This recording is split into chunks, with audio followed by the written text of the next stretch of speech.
buenos días a todos. Bienvenidos al viernes académico de hoy. Para nosotros el tema de hoy tiene un especial interés y una especial emoción porque pues reúne varias cosas que son importantes. Queremos presentar un desarrollo de una investigación que se viene haciendo en el instituto y bueno, de un tema que también es muy interesante y muy actual. Entonces la conferencia de hoy se llama Traduciendo el bullying, resultados de un estudio de campo. La conferencista es la doctora Magdalena Fernández Aldana, médica psiquiatra, especialista en psiquiatría infantil y del adolescente, psicoanalista en formación de la Asociación Psicoanalítica Colombiana, coordinadora docente del posgrado de psiquiatría de la Universidad del Bosque y del Instituto Colombiano del Sistema Nervioso. Haremos la conferencia, como siempre, desde luego una mesa redonda para la cual le pido el favor al doctor Eugenio Ferro que nos ayude en la coordinación y bueno, como siempre al final los invitamos a un almuerzo. Muchas gracias, bienvenida doctora Fernández.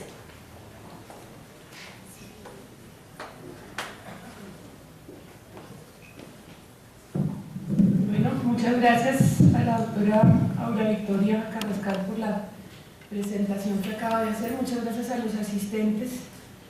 Intentaré ser breve en un tema que definitivamente cada vez cobra más importancia a nivel de salud pública, que cada vez permea más espacios y que claramente se sale del ámbito de la psiquiatría y de la psicología para empezar a abarcar muchas áreas como la sociología, la psicología, el derecho, el trabajo social y múltiples disciplinas.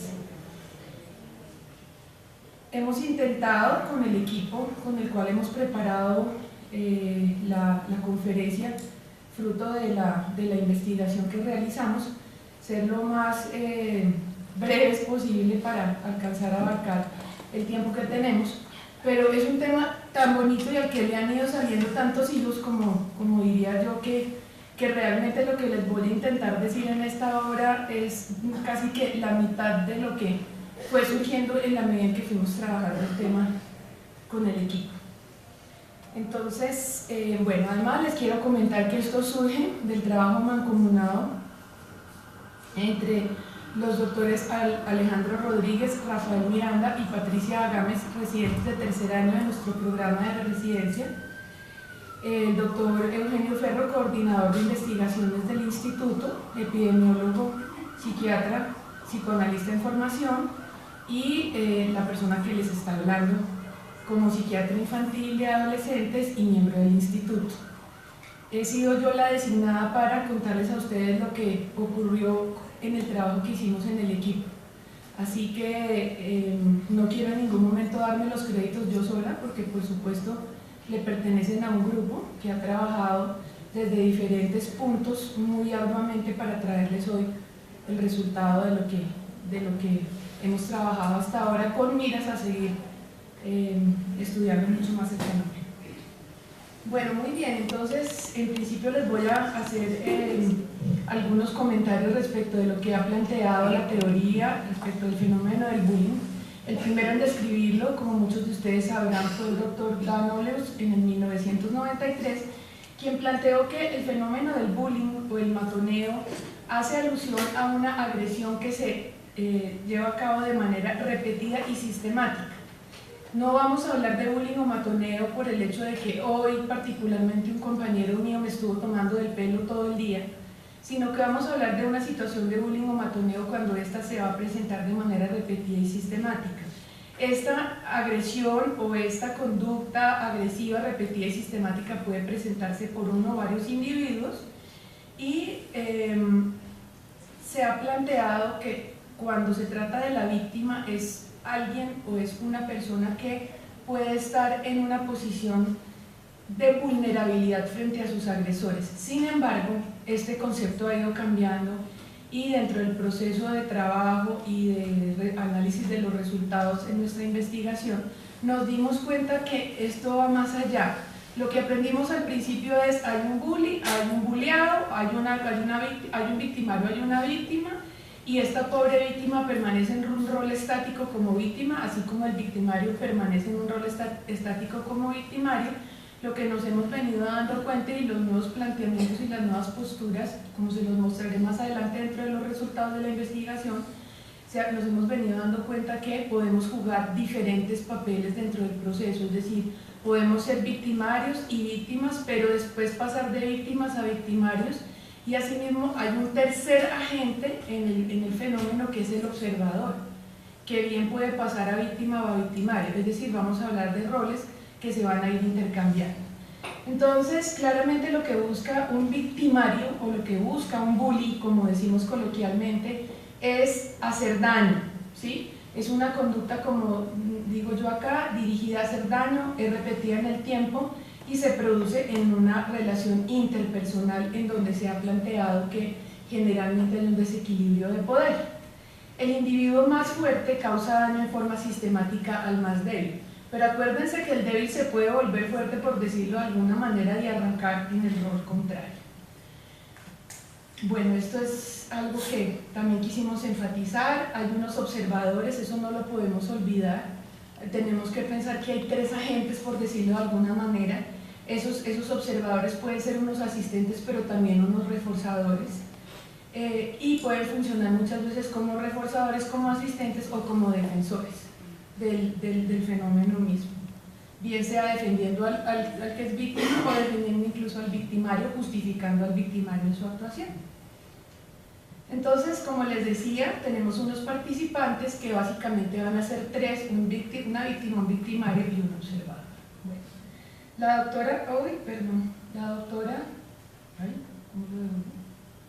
la doctora Espelague, o bueno, he tenido dificultades con la pronunciación del apellido de la doctora. Es una persona muy importante que ha trabajado mucho el proceso del matoneo escolar en Estados Unidos.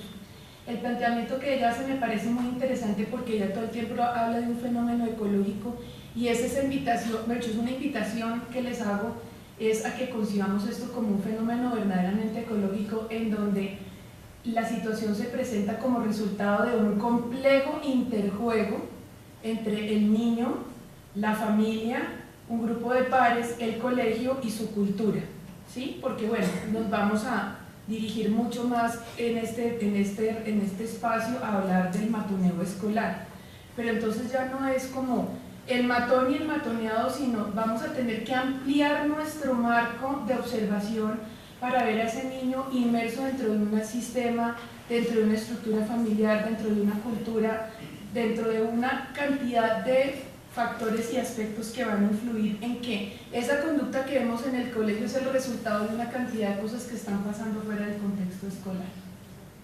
Entonces, como les comentaba antes, esto no es escuela, niño matoneador, sino niño inmerso dentro de un contexto cultural, familiar, social, económico, etc.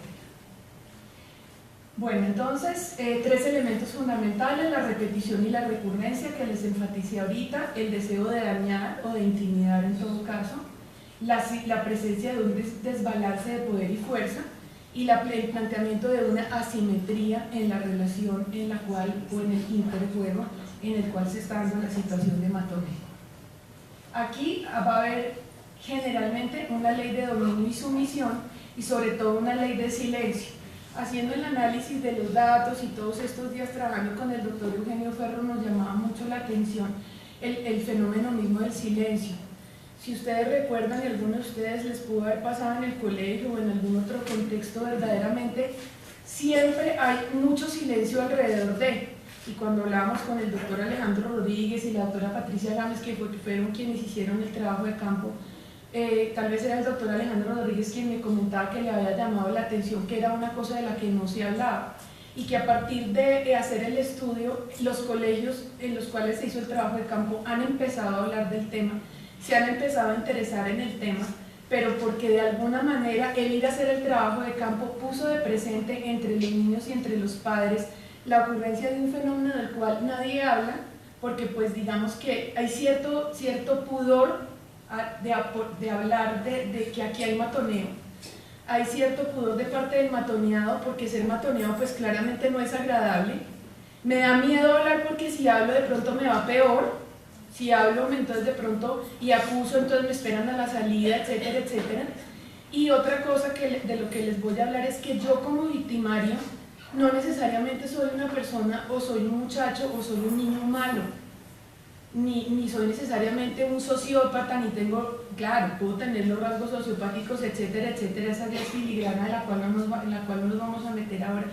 Pero lo que les quiero plantear es que incluso el victimario tampoco habla, porque es que el victimario también sufre, ¿no? Y necesita de alguna manera matonear. Entonces, la ley del silencio se cumple para todos los actores y en todos los contextos, que es algo que vale la pena que miremos y que pensemos, ¿no? ¿Por qué generalmente frente a esto todos nos quedamos callados? Es bien interesante esa pregunta. Bueno, aquí les traigo unas estadísticas que me encontré en el periódico hace unos años cuando empecé a trabajar el tema y cuando empecé a interesarme por el tema. La verdad es que las hemos querido traer un poco como por mostrarles lo que dicen los medios. Esta cifra específicamente nos parece un poco grande, pero lo que encontramos en esta y en estas otras que les voy a mostrar es que nos damos cuenta que más o menos como que los medios y muchas investigaciones denuncian es como el fenómeno global, ¿sí? Y si digamos uno analiza el fenómeno global, muy seguramente las estadísticas van a ser muy altas, y parte del plus, diría, que tiene la investigación que pudimos realizar es que mediante el instrumento que utilizamos pudimos de alguna manera tipificar, si se puede decir, aunque no es el término adecuado, entre lo que es el victimario, la víctima y el observador, ¿sí? Que acuérdense que son roles intercambiables, pero que vale la pena al estudiar el fenómeno y analizarlo, hacer la diferenciación, porque si no, por decirlo de alguna manera en términos estadísticos, las cifras van a ser muy elevadas, va a haber, digamos, como un super registro, o va a haber un análisis de alguna manera alarmista y poco aproximado a la realidad, y además muy grueso, porque es que decir 86% han estado metidos en el fenómeno de bullying nos habla de una cifra muy alta, pero no nos permite analizar el fenómeno de una manera mucho más juiciosa, que fue lo que quisimos nosotros. Esta es una estadística del Centro para el Control y Prevención de las Enfermedades norteamericano, en donde hablan que el 20% de los estudiantes informó haber sido víctima de intimidación, lo cual se va a correlacionar con los datos que tenemos nosotros muy fielmente, en donde en verdad encontramos que este tipo de cifra sí se correlaciona con nuestro estudio, pero haciendo la diferenciación entre lo que es ser víctima, lo que es ser victimario y lo que es ser observador. Muy bien, claramente este es un problema de salud pública si lo pensamos en términos como trabajadores en salud, pero yo creo que cualquier disciplina que aborde el tema tiene que saber que este es un problema de salud pública. Aquí aparecen algunas características que son interesantes y que vamos a ver ahora correlacionados en el estudio. Lo que a mí me parece interesante que miremos es no solamente como los datos estadísticos de en qué grupo de edad se presentan más frecuentemente, etcétera, etcétera, sino quiero resaltarles cómo es digamos, una situación que predispone a trastornos mentales, que si lo pensamos en términos de hacer prevención en salud, es mucho más fácil empezar a impactar en colegios, en instituciones, en empresas, en etcétera, etcétera, para crear medidas, por decirlo de alguna manera, que trabajen el fenómeno. Bueno, hay una cuestión interesante de una autora que también revisé que decía que el hablar de estrategias anti-bullying puede no resultar verdaderamente efectivo cuando analizamos el bullying desde una perspectiva sistémica, y que si seguimos trabajando anti-bullying no estamos haciendo verdaderamente nada, que lo que tendríamos sería que mirar el bullying como un fenómeno sistémico y empezar a trabajar dentro del sistema pero no entrando como unos agentes externos a matar el bullying o a acabar con el bullying, sino más bien meternos dentro del sistema, estudiar cómo está funcionando la situación de bullying en ese sistema y mirar cómo hacemos los movimientos. Pero bueno, lo interesante es que sí hay riesgo de trastornos mentales y existe además suicidio por bullying, que me parece que es otro dato que es muy importante tener en cuenta. Estos son los tipos, no me voy a detener en esto, yo creo que todos ustedes los conocen. Más adelante vamos a ver cómo puede variar un poco dependiendo del sexo y el tipo de matoneo que se ejerza. No vamos a hablar de ciberbullying, no lo trabajamos en nuestra investigación, podría ser otra investigación que se podría desarrollar más adelante. Particularmente como psiquiatra infantil les quiero contar que lo veo más en mi experiencia, en mi consulta, en las mujeres y en las niñas. Solemos ser mucho más insidiosas en la manera de matonear.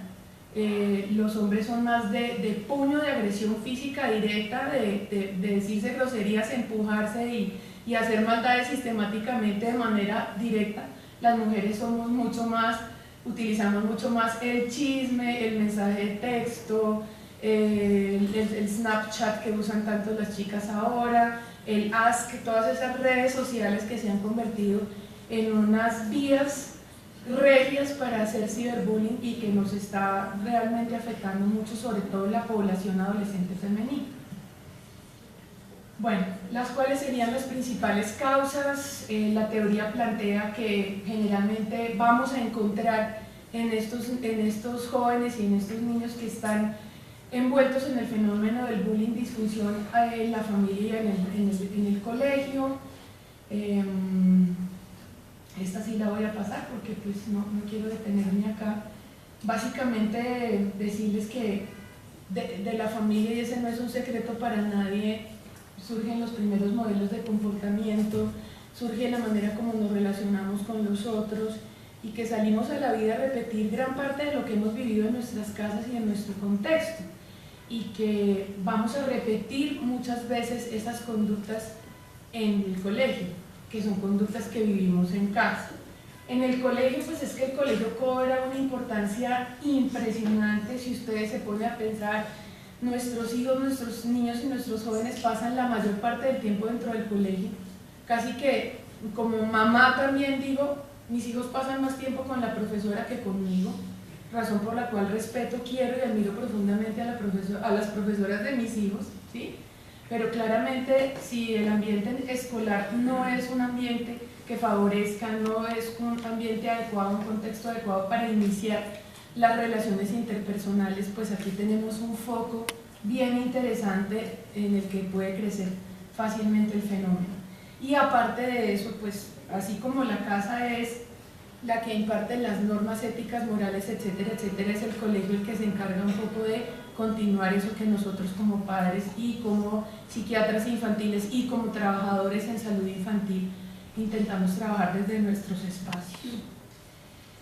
Bueno, en la familia encontramos muchas veces violencia intrafamiliar, disfunción de pareja, mecanismos de funcionamiento de agresor-agredido, que además los que trabajan en pareja saben que de pronto la cosa puede cambiar y puede, digamos, el agresor pasar agredido en un momento dado cuando la víctima se cansa y pasa a agredir.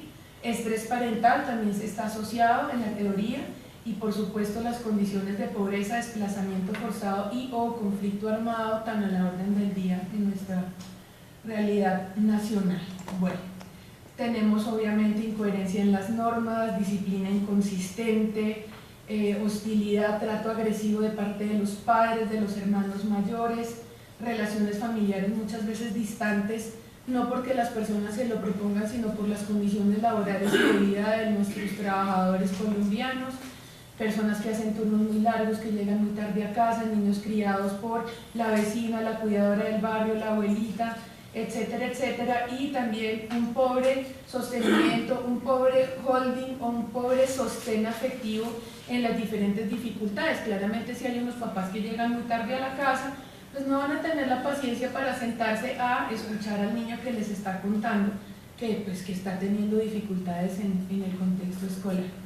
En el colegio generalmente lo que he encontrado en la teoría es que generalmente es más frecuente que se presente el fenómeno del bullying en colegios y en instituciones en donde hay pobre nivel de supervisión.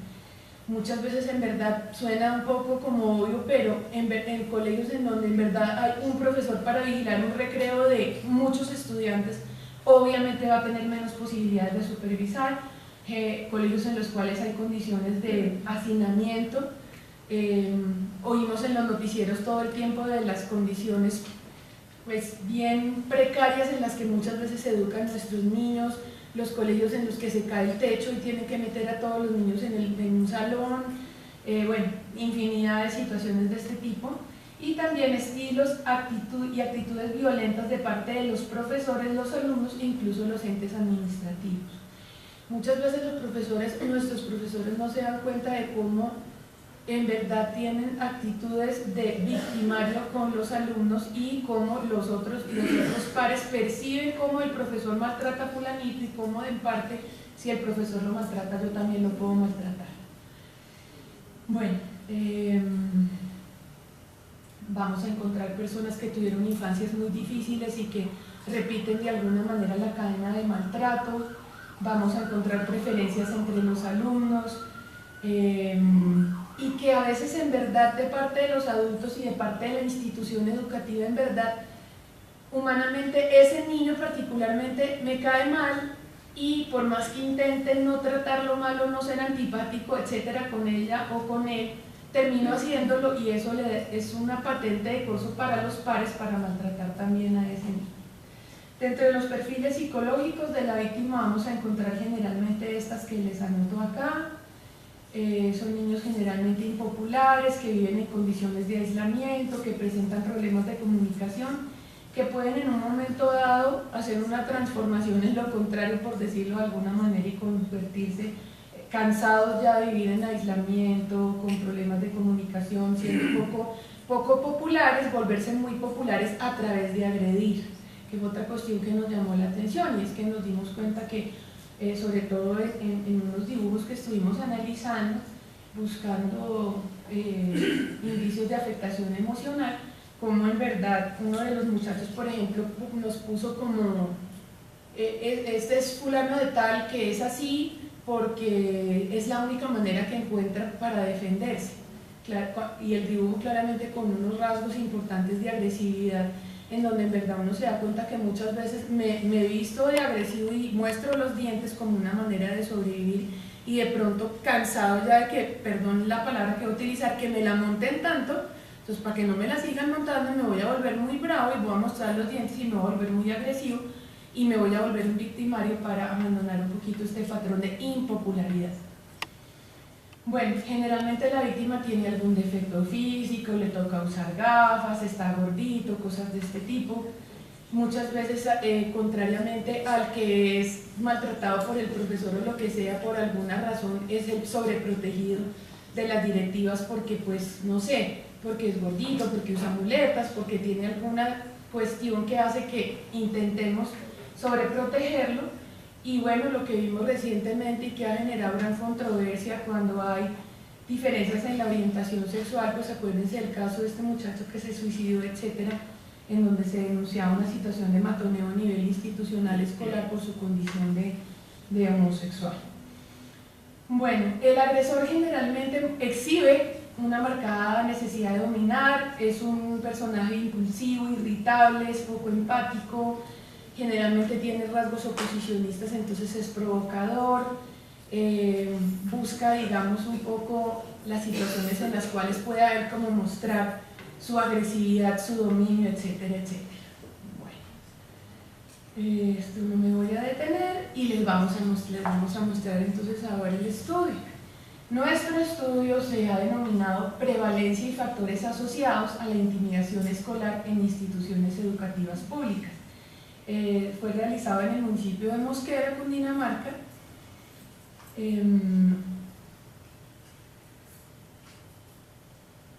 Es un estudio observacional de corte transversal con un componente analítico. No nos vamos a detener a analizar qué es un estudio observacional de corte transversal porque nos interesa mucho mostrarles nuestros resultados y nuestras conclusiones. Su objetivo general fue determinar la prevalencia y los factores asociados a la intimidación escolar, puntualmente en adolescentes de secundaria, en 2 instituciones educativas del municipio de Mosquera, al cual nos permitió el acceso el doctor Alejandro Rodríguez, que tiene nexos con el municipio. Nos preocupamos mucho, como bien lo dice el título, en estudiar la prevalencia y en estudiar los factores asociados a, haciendo, como les contaba ahorita, un corte transversal. Dentro de nuestros objetivos específicos, determinar prevalencia, describir los factores asociados, describir el fenómeno de intimidación escolar, los actores, los tipos de intimidación y los indicios de afectación emocional. Hago énfasis en esto, nosotros acá no pudimos determinar cosas como hacer diagnósticos, como depresión, ansiedad, estrés postraumático. Nosotros estudiamos y quisimos pescar, por decirlo de alguna manera, indicios de afectación emocional. Y obviamente pues también explorar las asociaciones entre los 2 anteriores, o sea, entre los factores y lo que tiene que ver con el bullying directamente. Bueno, nuestra población objeto fueron estudiantes entre los 11 y los 18 años. En el municipio de Mosquera, como les decía, trabajamos sobre todo con adolescentes. Los criterios de inclusión: estudiantes entre los 11 y los 18 años de edad, entre grado 7º a 11º, matriculados y activos académicamente. Y dentro de los criterios de exclusión estuvieron algunos que pues bueno, son obvios, pero igual tengo que decírselos. La discapacidad intelectual ya diagnosticada y conocida previamente por la institución educativa, y una discapacidad de cualquier tipo que impidiera a cualquiera de los participantes en el estudio diligenciar la encuesta.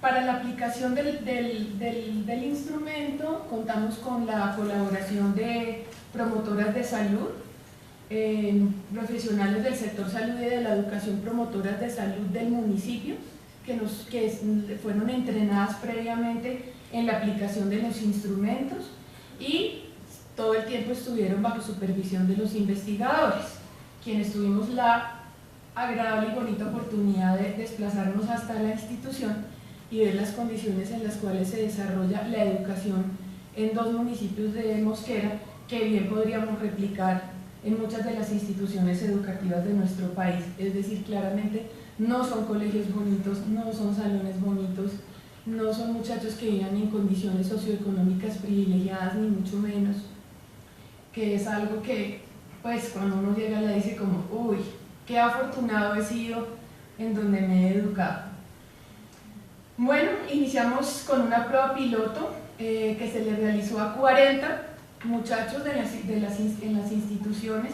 Básicamente la prueba piloto estuvo orientada a mirar el tiempo de aplicación de la prueba, de ejecución de la misma, qué tan compleja resultaba para los muchachos, porque cuando uno hace investigación en niños y en adolescentes, tiene que fijarse mucho en ese tipo de cosas. Hay conceptos, hay términos que los niños y los adolescentes no conocen, y quienes son psicólogos o psicólogas y aplican pruebas en este auditorio sabrán que cuando uno aplica pruebas en niños, por ejemplo, escalas, cuestionarios, tiene que tener mucho cuidado en los términos que usa, también incluso en lo atractivo o agradable que puede resultar el instrumento para el niño, para el joven, porque los chinos se cansan súper rápido y lo que no les llama la atención lo dejan a un lado, y eso sí no lo podíamos permitir porque queríamos sacar la investigación adelante. Entonces en esta prueba piloto tuvimos que hacer varios ajustes, como cambiar el instrumento inicial por uno más corto, que además resultó ser mucho mejor para poder tipificar los tipos de actores en el bullying,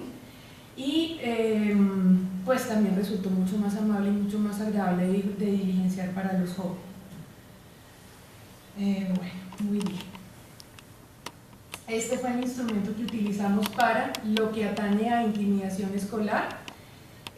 Fue desarrollado por las doctoras Cuevas y Marmoleño en la ciudad de Cali, con quienes tuvimos la oportunidad de contactarnos para efectos de poder aplicar el cuestionario, todas las solicitudes de permisos, toda la parte, digamos, como operativa del tema. En el 2014 ellas inicialmente hicieron el que se llama el CIA, nosotros terminamos utilizando el CIR, que es una versión abreviada y con algunas modificaciones, por lo que les comentaba, básicamente porque el primer instrumento era muy largo y en verdad era engorroso para la población con la que trabajamos.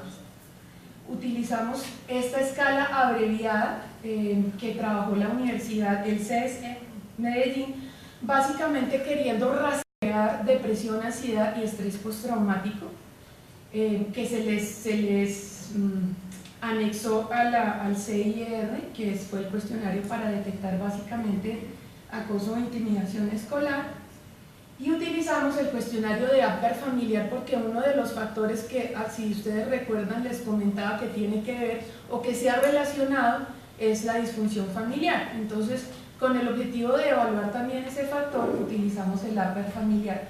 Bueno, se los trajimos para que ustedes básicamente vieran cuáles fueron los instrumentos que utilizamos para nuestra investigación. También nos valimos de la ejecución del dibujo de la figura humana.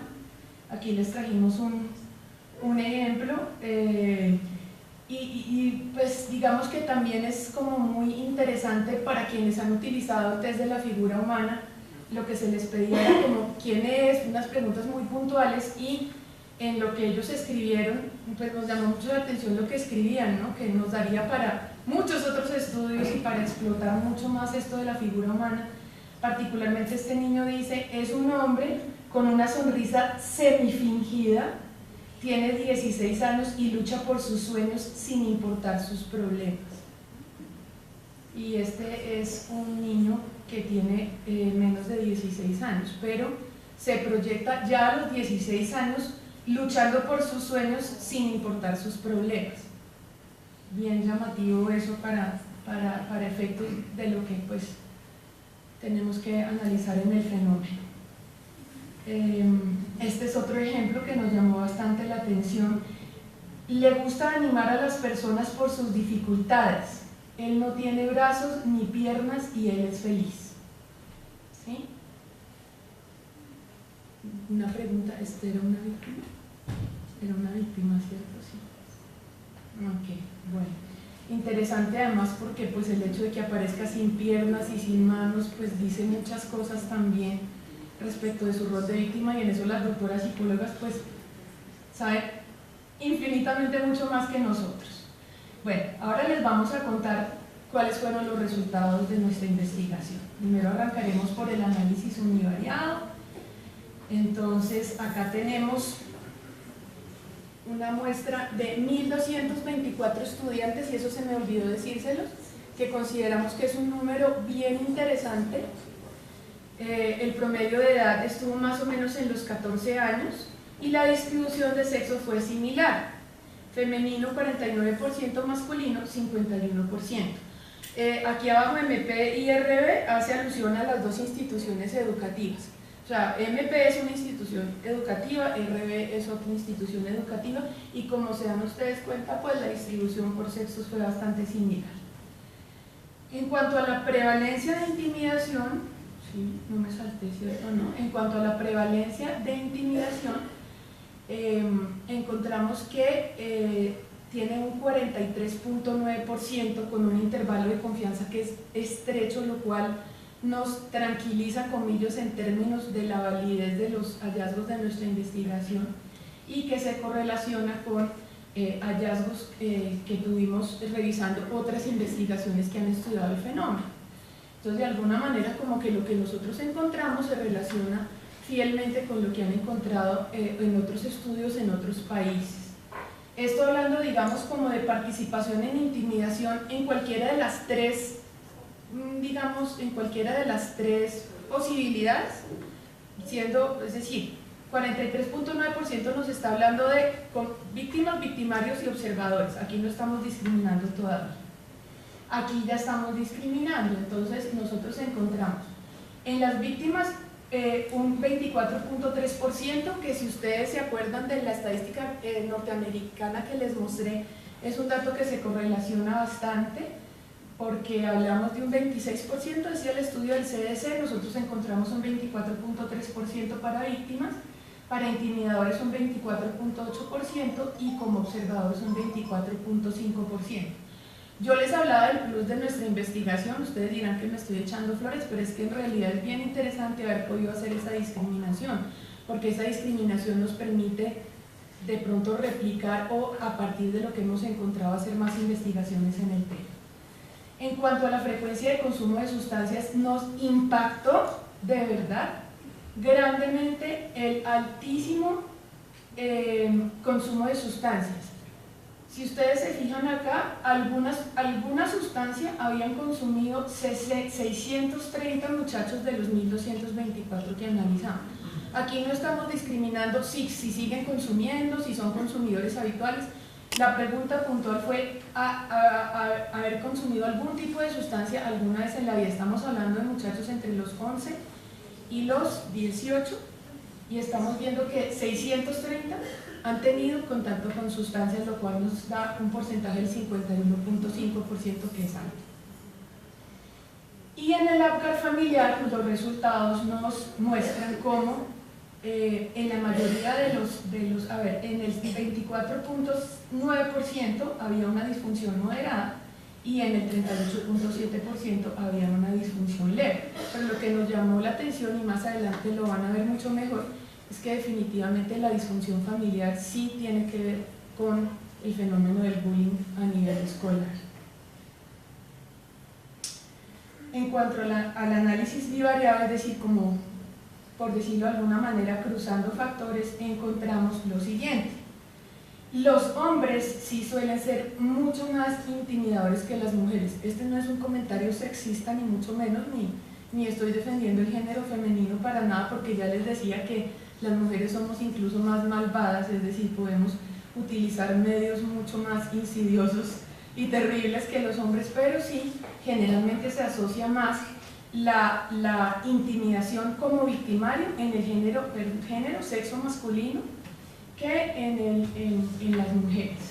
La diferencia fue estadísticamente significativa, lo cual nos permite, y además lo repetimos y el doctor Ferro lo trabajó varias veces como para no ir a hacer un comentario ligero al respecto, y nos dimos cuenta después de haber repetido el análisis varias veces que definitivamente el hombre suele ser más victimario que víctima o que observador, sin que no lo pueda llegar a ser en algún momento. En cuanto a víctimas y observadores, no hubo diferencias estadísticamente significativas entre el sexo de la víctima y el observador, es decir, no hay diferencia importante de sexos. Y en la disfunción familiar encontramos algo, pues como les comentaba, interesante por lo que les comentaba ahorita de lo que plantea la teoría respecto de la importancia que cobra la familia en este proceso y en este fenómeno. Si ustedes se fijan acá, tenemos que hubo una asociación estadísticamente significativa entre la disfunción familiar y el bullying. Entonces, la disfunción familiar, cuando estaba presente, bueno, aquí creo que se ve claramente en la gráfica cómo la disfunción familiar y el bullying se relacionan directamente como factores que podríamos decir definitivamente sí están asociados. En cuanto al consumo de sustancias, nos dimos cuenta que generalmente quienes tienen consumo de sustancias participan generalmente en el fenómeno de intimidación, fenómeno de bullying, es decir, hay una relación entre que yo consuma sustancias o haya consumido sustancias y participe en el fenómeno. Entonces hubo ahí una asociación que resultó estadísticamente significativa también. Nos llamó la atención, y lo mirábamos mucho esta mañana, si ustedes ven la parte izquierda de la gráfica, de los que no han consumido, solo la mitad presenta bullying. Entonces una hipótesis, que claramente es una hipótesis, podría plantear, y la pregunta sería, ¿el consumo de sustancias hace que yo en un momento dado tenga conductas más violentas? ¿O el consumo de sustancias me hace más vulnerable de alguna manera, no sé, genera en mí algún tipo de interferencia a nivel emocional que hace que yo me preste más para una situación de bullying? Esas serían preguntas que valdría la pena absolver en algún momento. En cuanto a los síntomas emocionales, esto sí que nos llamó la atención, y es que revisando muy bien y muy exhaustivamente, nos dimos cuenta que es decir, los que presentaron síntomas emocionales o en los que pudimos rastrear síntomas emocionales no participan en el fenómeno del bullying. Entonces, en las discusiones que teníamos decíamos, ¿será que de pronto cuando uno está tan deprimido, está tan aislado y está tan en su mundo que ni siquiera pues como que tiene ganas de ir a molestar a nadie, o se aísla tanto que no lo ven, o qué es lo que pasa? Pero este es un dato bien interesante, porque uno tendería a pensar que, digamos, una cosa lleva a la otra. Es decir, si yo soy bulleado sistemáticamente o participo en un fenómeno de bullying, necesariamente me voy a deprimir, voy a desarrollar un trastorno de ansiedad, voy a hacer un estrés postraumático. Lo que encontramos nosotros es que sí y no. Es decir, que no podemos seguir diciendo no, y se va a deprimir y se va a suicidar. Claramente tenemos que tenerlo en cuenta y tenerlo muy presente, pero que lo que nosotros encontramos es que, curiosamente, los que están más afectados emocionalmente están como un poco lejos, comillas, del fenómeno. Situación también interesante a investigar. Bueno, esto es un poco más de lo que les estaba explicando ahorita. Y esta fue la otra parte, que fue lo relativo a las pruebas proyectivas. Puntualmente hicimos dibujo de la figura humana, no nos adentramos en más. Paréntesis, les quiero leer esto que me llamó mucho la atención. ¿Quién es Alejandro Urrea? Edad 25 años. ¿Qué hace? No hace nada porque es un puto personaje ficticio. Pero si hiciera algo sería trabar, porque si no, no tendría con qué mantenerse vivo. Victimario, este chino es un victimario. Así, mirando las pruebas proyectivas nos dimos cuenta que la mayor presencia de elementos agresivos en las pruebas proyectivas está en los victimarios. Sin embargo, uno tendería a pensar, bueno, pues sí, obvio, si yo soy un victimario, pues claramente en el test de la figura humana voy a exhibir muchos más rasgos agresivos. Curiosamente nos dimos cuenta que en los que habíamos tipificado como víctimas también encontrábamos rasgos agresivos, pero en muchos de ellos lo que encontrábamos eran rasgos que pues después nos documentamos, son más rasgos de agresividad contenida. Entonces lo que nosotros inferimos de esto es, de pronto la víctima tiene unas ganas infinitas también de agredir, pero la manera como maneja su agresividad de pronto es conteniéndola, no que no la tenga, sino que logra contenerla, mientras que el victimario externaliza mucho más y pone más en afuera su agresividad que la víctima. Pero no es que la víctima sea un angelito, es decir, la víctima también exhibe muchas veces rasgos de agresividad, solo que pueden ser más rasgos de agresividad contenida que rasgos de agresividad manifiesta, como si lo muestra el victimario. Bueno, este también es un hallazgo bien interesante, y es que el perfil es bastante homogéneo en las pruebas proyectivas entre víctimas y victimarios en lo que tiene que ver con afectación emocional. Tuve la oportunidad de dictar una conferencia en el Congreso de Psicofarmacología, que generalmente ocurre en febrero, en donde hablé del abordaje psicodinámico del bullying, que es otro tema bien interesante. No se ha producido mucho hasta el momento. Realmente encontrar psicoanálisis y bullying no es tan fácil y no es tan frecuente.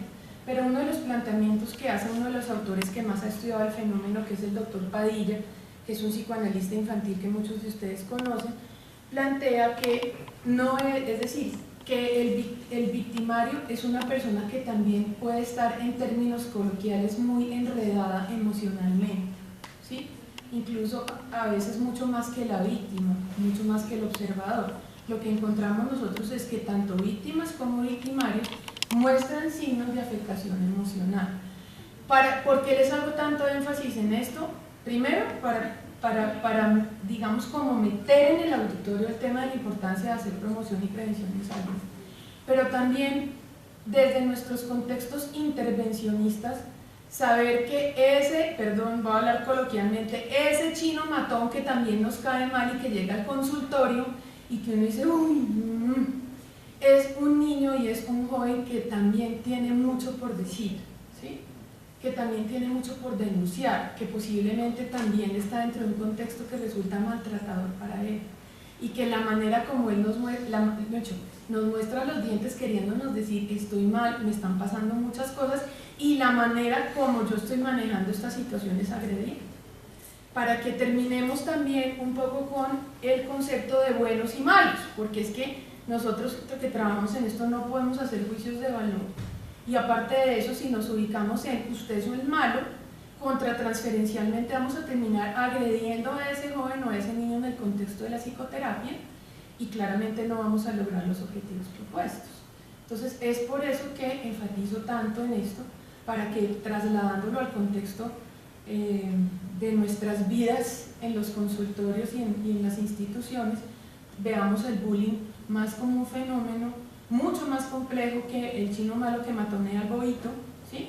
Y que empecemos a plantearnos otras estrategias de manejo mucho más amplias de las que estamos utilizando hoy en día.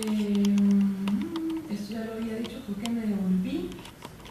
En cuanto a rasgos de apercepción en víctimas y victimarios, que es otro de los ítems que uno analiza en el test de la figura humana, encontramos que no hay diferencias estadísticamente significativas en la apercepción que tienen tanto la víctima como el victimario respecto de sí mismos y del entorno. Entonces, por darles un ejemplo, tanto víctima como victimario pueden tener una percepción del entorno como un entorno agresivo, solo que uno puede optar por actuar frente a eso de una manera y el otro puede optar por actuar desde otra. Uno puede externalizar y el otro puede internalizar.